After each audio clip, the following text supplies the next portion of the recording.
उद्देश्य में अगर दूसरे उद्देश्य की बात करें तो आरसीआई के दूसरे उद्देश्य की जो बात करेंगे वो है जो पाठ्यक्रम है, कौन से, जिसमें हम लोग बोलते हैं पेशेवर।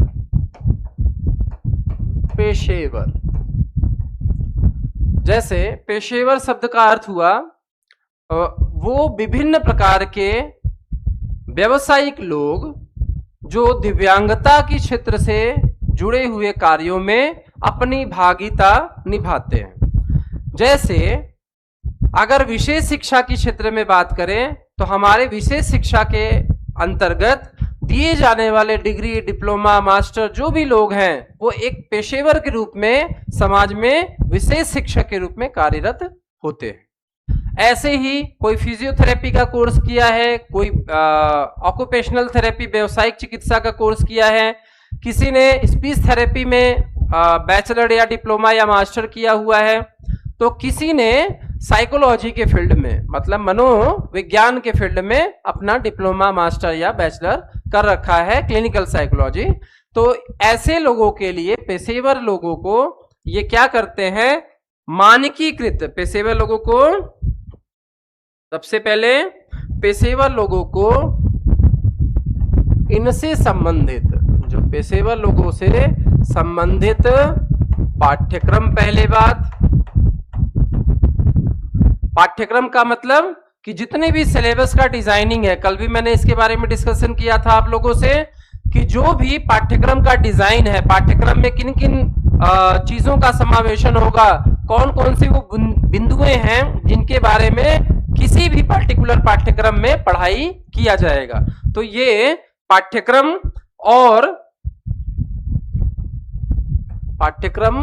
और मानकीकरण, पाठ्यक्रमों का मानकीकरण। अब आप इस टर्म को समझिएगा, इस शब्द को समझिएगा कि विभिन्न प्रकार के पेशेवरों के लिए, मैं आप लोग को बहुत ही आसान भाषा में समझाने की कोशिश करता हूं किसी भी टर्म को, किसी भी शब्द को, वाक्य को, कि जिससे आप लोग को वो चीज भूले नहीं कि विभिन्न प्रकार के पेशेवरों से जुड़े पाठ्यक्रमों की मानकीकृत करना या मानकीकरण करना। मानकीकरण का मतलब है कि उसको स्टैंडर्डाइज्ड वे में प्रस्तुत करना, उसको एक ये बताना कि हाँ ये जो पेशेवर है, जैसे मैं एग्जाम्पल के रूप में बोलता हूं कि बीएड विशेष शिक्षा, स्पेशल एजुकेशन, अब इसमें HI, ID, VI या मल्टीपल डिसेबिलिटी। अगर बीएड विशेष शिक्षा इन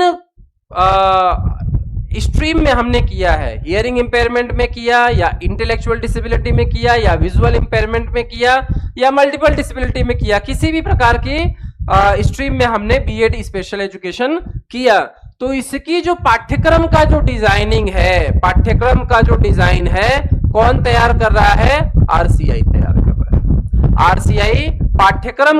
माने सिलेबस को पूरी तरह से तैयार करता है और सिलेबस के मानकीकरण का मतलब है सिलेबस को स्टैंडर्डाइज्ड वे में प्रस्तुत करने का कार्य भी आरसीआई करता है। तो यहां पे सब बहुत इंपॉर्टेंट ये है समझना कि विभिन्न प्रकार के पेशेवरों के पाठ्यक्रमों का मानकीकरण करता है। ये आप लोग को बहुत ही आसान भाषा में मैं समझाने की कोशिश कर रहा हूं। तो जो उद्देश्य है 2 नंबर का वो ये है कि विभिन्न प्रकार के पेशेवरों का मानकीकरण भी करता है। अब आती है बात नेक्स्ट, उद्देश्य नंबर 3। उद्देश्य नंबर 3, जैसा कि आप सब जानते हैं कि आरसीआई का मुख्य कार्य आप लोगों ने देखा कि किस तरह से आरसीआई अपने विभिन्न प्रकार के पाठ्यक्रमों को संचालित करता है और विभिन्न प्रकार के पाठ्यक्रमों के मानकीकरण पर भी बल देता है, फोकस करता है। अब हम लोग जो देखेंगे दिव्यांग जनों से संबंधित, क्या तीसरा ये है दिव्यांग जनों, दिव्यांग जनों से संबंधित, सॉरी,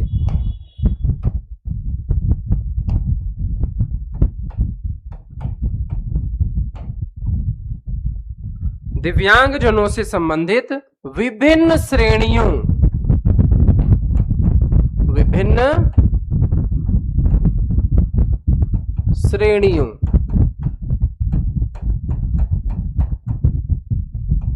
दिव्यांग जनों से संबंधित विभिन्न श्रेणियों के कार्मिकों,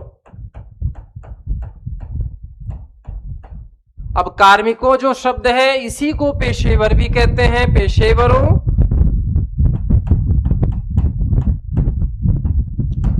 कार्मिकों, पेशेवरों की शिक्षा,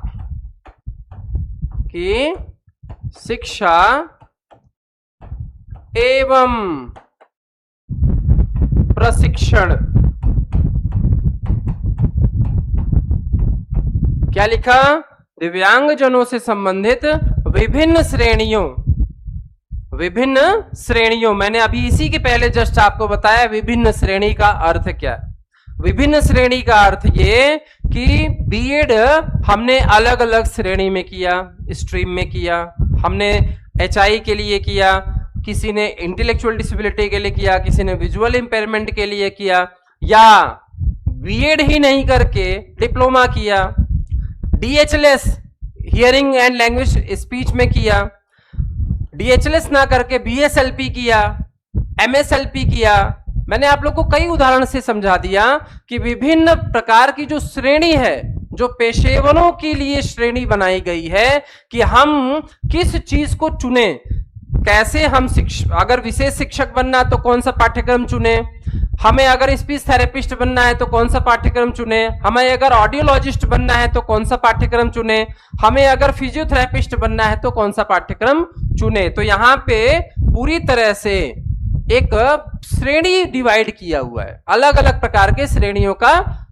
डिवाइडेशन है, जो यहाँ पे देखने को हमें मिल रहा है कि विभिन्न प्रकार के श्रेणियों या के पेशेवरों की शिक्षा एवं प्रशिक्षण के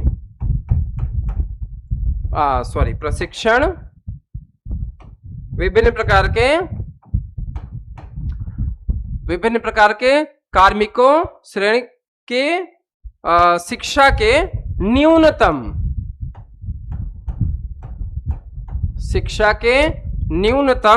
मानकों का, शिक्षा के न्यूनतम मानकों का निर्धारण करता है, निर्धारण करना। अब आप लोग समझिएगा कि यहां पे हम लोग जो देख रहे हैं कि उद्देश्य नंबर 3 क्या है कि दिव्यांगजनों से संबंधित माने दिव्यांगता के जितने भी प्रकार हैं उनसे संबंधित विभिन्न श्रेणियों या विभिन्न श्रेणियों के कार्मिकों का अर्थ है पेशेवरों से, और जो अलग अलग प्रकार के पेशेवर होते हैं। मैंने अभी आपको बताया कि शिक्षा एवं प्रशिक्षण के न्यूनतम मानकों का अर्थ है कि कम से कम कितना पासिंग मार्क होना चाहिए, कम से कम कितना दिन कॉलेज आना चाहिए, कम से कम विद्यालय कितने दिन खुले होने चाहिए, महाविद्यालय या कॉलेज, या आप लोग देख सकते हो नेशनल इंस्टीट्यूट्स, जो भी है सभी प्रकार के जहां भी शिक्षा प्रशिक्षण की बात होती है दिव्यांगजनों से संबंधित, भले वो सरकारी हो गैर सरकारी हो, उनके सभी प्रकार के न्यूनतम मानकों का निर्धारण करना। न्यूनतम मानक का अर्थ है जहां भी बीएड, डिप्लोमा, एमएड या अदर जितने भी प्रशिक्षण कोर्स चल रहे हैं वहां के मानकों का निर्धारण भी कौन करेगा? आरसीआई। तो ये उद्देश्य नंबर 3 जो है इसमें इंपॉर्टेंट है, न्यूनतम मानक किस चीज का? कार्मिकों के, पेशेवरों के शिक्षा एवं प्रशिक्षण, माने एजुकेशन एंड ट्रेनिंग। शिक्षा माने एजुकेशन और प्रशिक्षण का मतलब ट्रेनिंग। कि उनको किस तरह से करेगा। अब हम लोग यहां पे जो देखेंगे नेक्स्ट टॉपिक, नेक्स्ट हमारा जो है वो है उद्देश्य नंबर 4। उद्देश्य नंबर 4, जो उद्देश्य नंबर 4 है ये है कि पूरे भारत में, जैसे अब मैं आपको बताऊं देश, अगर मैं देश शब्द लिख दूं तो भी पूरा भारत कहलाएगा। देश में संचालित, देश भर में संचालित, देश भर में, अच्छा देश में संचालित, देश में संचालित प्रशिक्षण संस्थाओं,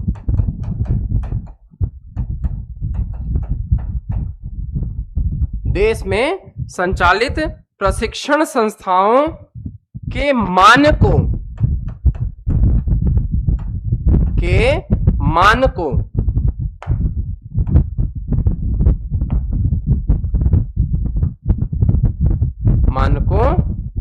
प्रशिक्षण संस्थाओं के मानकों का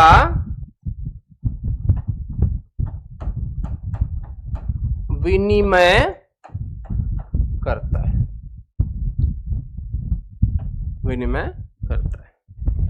देश भर में जितनी भी संस्थाएं विशेष शिक्षा के क्षेत्र से और दिव्यांगता के क्षेत्र से जुड़ी हैं, जैसे आप लोगों को अगर लगता है कि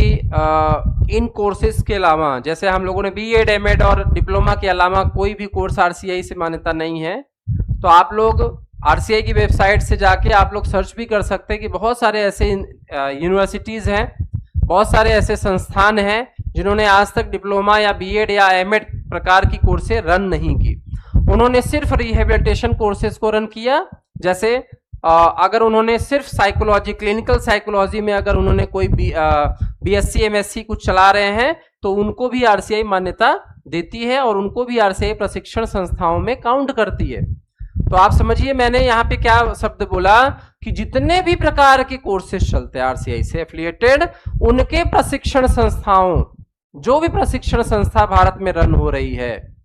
उनके मानकों को, क्योंकि संस्थाओं का मानकीकरण जो है वो भी आरसीआई करता है, माने संस्थाओं का जो स्टैंडर्ड है, संस्थाओं का स्टैंडर्ड कौन कर, स्टैंडर्ड मतलब कि किस तरह से मानक तैयार हो, कैसे कैसे किस तरह से वहां पे टीचर होने चाहिए, कैसे टीचरों की क्वालिफिकेशन क्या होनी चाहिए, कैसे उनके क्लासरूम होने चाहिए, बच्चों को किस तरह से पढ़ाया जाएगा, सारा कुछ जो भी है वो मानकों के अंतर्गत लिया जाता है। तो मानकों का जो विनिमय है, मानकों का जो समय समय पर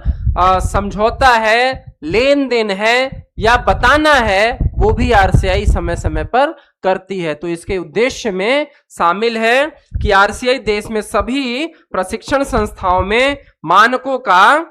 विनिमय करती है। माने अब मैं आपको ये भी बता दूं कि यहां पे जैसे मान के चलते हैं हम लोग गवर्नमेंट की संस्थान है और हमारे कुछ एनजीओ जो रन कर रहे हैं, जो एनजीओ रन कर रही हैं, तो आप कभी भी ये मत सोचिएगा कि अगर बीएड कोर्स, बीएड, मैं बीएड से उदाहरण ले रहा हूं, बीएड स्पेशल कोर्स अगर किसी भी गवर्नमेंट संस्थान में चल रहा है तो वो अलग चल रहा होगा और एनजीओ में अलग, ऐसा नहीं है। क्योंकि बीएड जो स्पेशल बीएड जितनी भी संस्थाओं में चल रहा है, उनका जो मानकीकरण है वो एक जैसा है, चाहे वो गवर्नमेंट संस्थान हो, प्राइवेट संस्थान हो, ट्रस्ट में हो, एनजीओ में हो, प्राइवेट यूनिवर्सिटी में हो या जहां भी। अब आप इसको बात को मोटे मोटे तौर पे ये समझिएगा कि पूरे भारत में ऐसे पाठ्यक्रम जो आरसीआई से चल रहे हैं, उनका जो मानक तैयार होता है वो भी कौन करता है, आरसीआई करता है। भले वो चाहे किसी भी गवर्नमेंट के लिए हो, चाहे वो प्राइवेट एनजीओस के लिए हो, चाहे वो यूनिवर्सिटीज के लिए हो। तो इसके उद्देश्य निर्धारित है और यहाँ पे जो मानक का बात है उसके लिए संस्थान के मानकों का भी कार्य आरसीआई बखूबी करता है। उद्देश्य नंबर 4 हो गया। अब 5, उद्देश्य जो 5 है वो है जो भी कोर्स रन हो रहे हैं। अब जैसे मैं आप लोग को बताऊं कि दिव्यांगता के क्षेत्र से जुड़े, दिव्यांगता की क्षेत्र से जुड़े, दिव्यांगता की क्षेत्र से जुड़े पुनर्वास के पाठ्यक्रम,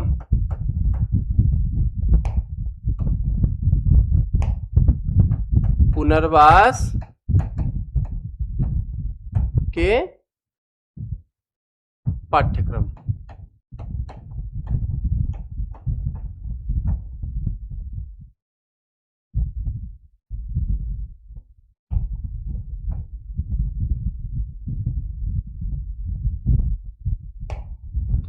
पुनर्वास के पाठ्यक्रम। अब दिव्यांगता के क्षेत्र से जुड़े जितने भी पाठ्यक्रम हैं, जैसे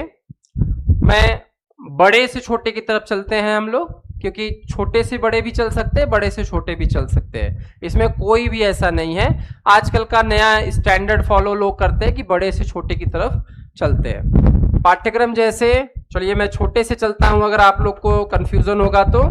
सर्टिफिकेट, सर्टिफिकेट, डिप्लोमा,